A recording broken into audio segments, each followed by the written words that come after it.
gitu. MSG itu kayaknya terlalu sering difitnah sebenarnya ya. Nah, tuh. Jadi MSG itu dia udah terlalu banyak difitnah sama orang-orang. Jadi dari dulu tuh sebenarnya mulainya tuh dari Chinese Restaurant Syndrome. Jadi dulu di Amerika Serikat itu ada restoran Cina kan ya. Terus itu di Jadi, restoran di Amerika. Restoran Chinese Restaurant Syndrome. Jadi banyak orang yang makan ke Chinese restaurant ini, terus akhirnya kayak bilang, saya kok pusing ya, saya apa segala. Akhirnya dibikinlah penelitian dan lain sebagainya, sedikit mendiskreditkan ke arah MSG. Yang salah MSG nih gitu. Padahal sebenarnya kalau kita lihat dari makanan-makanan yang kita konsumsi, yang kebanyakan makan di luar gitu ya, MSG mungkin dia pakai nggak terlalu banyak, tapi di sebelah-sebelahnya yang lain-lainnya dia masukin garamnya, kecap manisnya, kecap asinnya, bumbu-bumbu lainnya itu banyak sekali. Sehingga sodium totalnya jadinya banyak.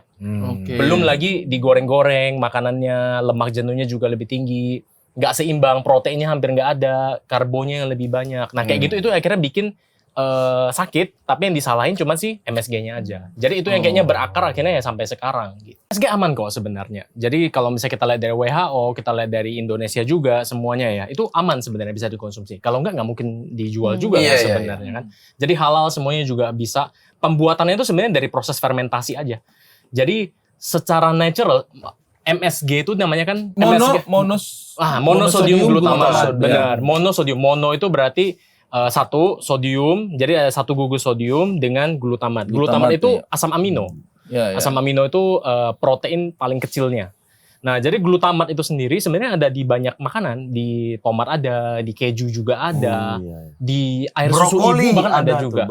Jadi dia sebenarnya kadar sodiumnya itu sepertiganya si garam. Artinya kalau kita mau kurangi penggunaan garam yang seperti tadi itu, contohnya 1 sendok garam, misalnya kita butuh 2 sendok garam, taruh 1 sendok aja. Nanti sebagiannya pakai bukan sebagai substitusi sebenarnya, tapi sebagai ya tambahan aja lah gitu. Penyedap rasanya tambahan. Tapi maksudnya sebagai tambahannya aja ke dalamnya. Jadi kalau misalnya kamu tahu takaran yang baik, tahu makainya bijak, itu malah aman-aman aja, malah ngurangin kadar natrium kamu yang kamu konsumsi.